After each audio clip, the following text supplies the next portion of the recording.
نحمده ونصلي على رسوله الكريم اما بعد فاعوذ باللہ من الشیطان الرجیم بسم اللہ الرحمن الرحیم۔ تمام دیکھنے والے دوست احباب، میرے بہن بھائی جو بھی مجھے دیکھ رہے ہیں، سب کو میری طرف سے السلام علیکم۔ آج میں آپ کو ایک واقعہ سناؤں گا جو سن کر آپ کو پتہ چلے گا کہ صحابہ کے دل میں جو محبت ہے حضور کی، وہ کتنی بلند مرتبے پہ جاتی ہے اور کہاں تک جاتی ہے۔ ایک دن ایک عورت حضور کی خدمت میں پیش ہوئی تو حضور نے بڑے دن ہو گئے لباس نہیں بدلا، تو وہ کہنے لگی حضور آپ کے لباس پہ تو اتنے پیوند لگے ہیں، تو میں چاہتی ہوں کہ میں آپ کے لیے لباس تیار کروں اور آپ اسے پہنیں۔ آپ نے فرمایا اچھا، تو مسکرا کے فرمانے لگے ٹھیک ہے، لے آنا۔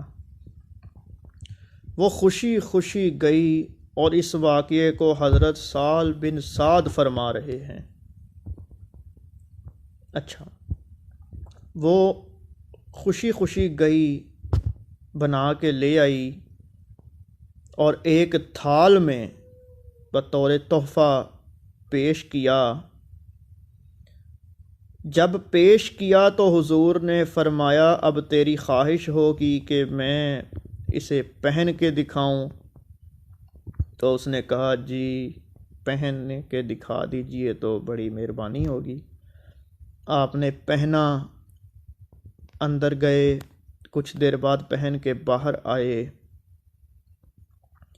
تو حضرت عبداللہ بن عوف رضی اللہ تعالی عنہ، امیر ترین صحابہ، امیر ترین، فرمانے لگے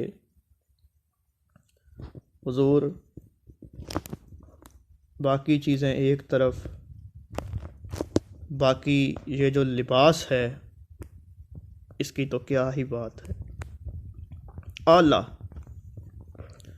تو حضور فرمانے لگے اب تو یہ چاہتا ہے کہ میں یہ لباس اتار کے تجھے دے دوں؟ اگر تجھے پسند ہے تو میں تجھے دے دیتا ہوں۔ تو اس نے کہا جی دے دیجیے۔ اب حضور نے پھر اندر گئے، پرانا لباس پہنا اور یہ لباس لا کے حضرت عبداللہ بن عوف کو دے دیا۔ جب دے دیا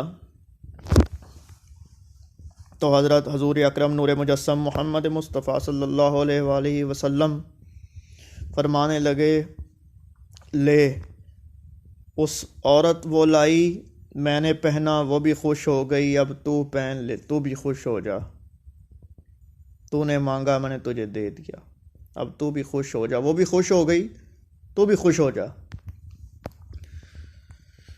حضرت عبداللہ بن عوف رضی اللہ تعالی عنہ اسے لے کر چل پڑے، سب اور باقی صحابہ پیچھے پیچھے، اور حضرت سعد نے جا کے کہا کہ کیا ماجرا ہے؟ حضور کو ایک عورت نے تحفہ دیا اور تم نے وہ لے لیا، تم سے رہا نہیں گیا، تم نے وہ لے لیا؟ تو حضرت عبداللہ بن عوف رضی اللہ تعالی عنہ، آئے ہائے کیا ان کا جواب تھا! انہوں نے کہا تم ابھی اس بات کو نہیں سمجھے کہ جس وجہ سے میں نے یہ حضور سے لیا۔ حضرت عبداللہ بن عوف کہتے ہیں میں نے یہ اس لیے لیا کیونکہ جب وہ عورت اس کو لے کے آئی تھی اس وقت یہ سادہ تھا، جب یہ حضور کے جسم کے ساتھ لگ گیا اب یہ پاک اور معطر ہو گیا ہے۔ تو انہوں نے فرمایا کہ میں تو اسے پہنوں گا نہیں، یہ جب میرا آخری وقت آئے گا تو میں تو کہوں گا کہ مجھے اسی کا کفن بنا کے تو اسی کا کفن مجھے پہنا دینا۔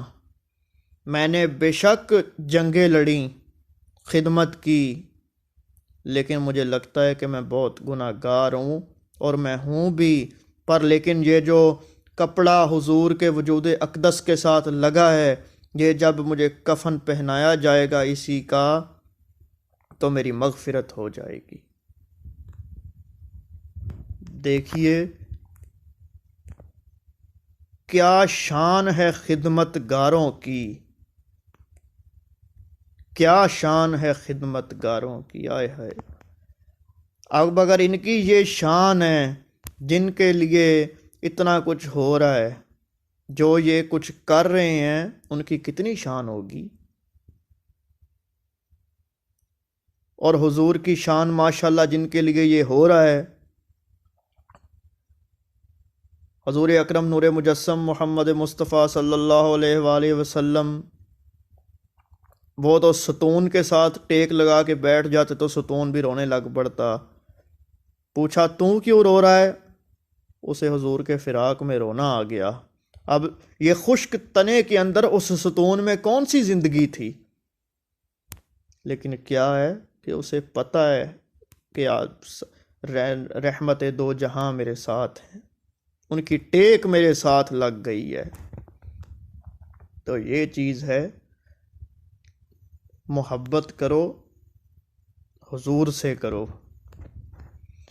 ان اللہ وملائکتہ یصلون علی النبی یا ایھا الذین آمنوا صلوا علیہ وسلموا تسلیما، یعنی اللہ اور فرشتے محمد مصطفیٰ صلی اللہ علیہ وآلہ وسلم پر درود و سلام بھیجتے ہیں۔ اے ایمان والو تم بھی درود و سلام بھیجا کرو۔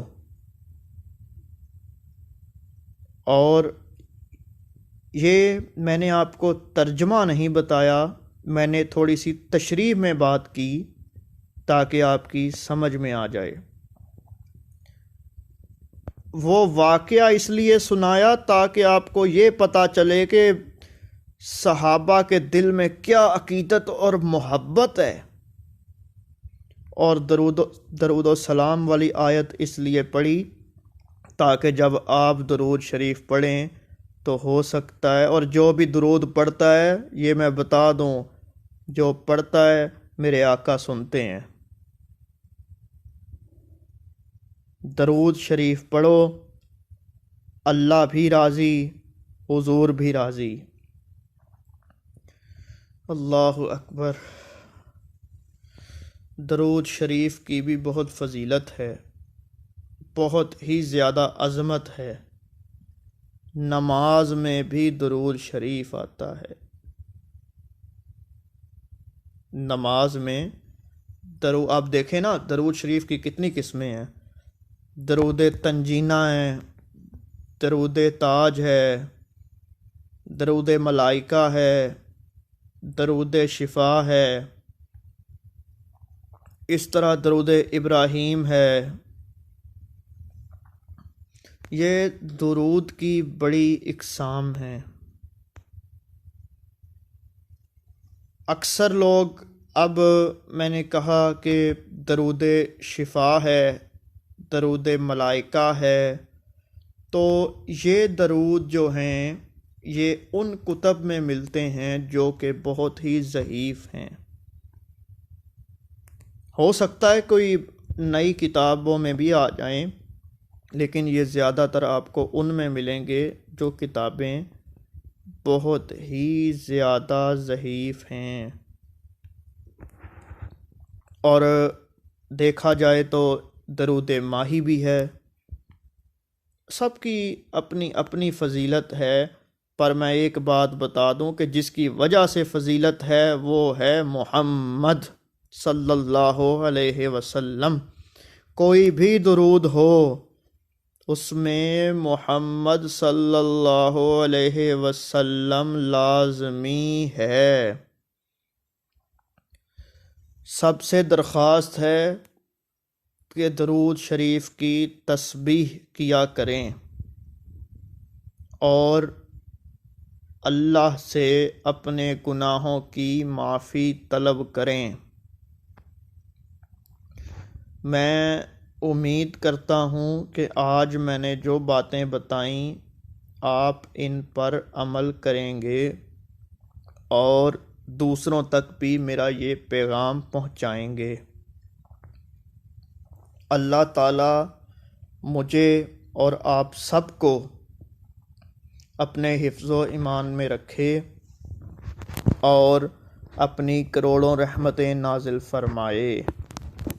وما علینا الا البلاء المبین۔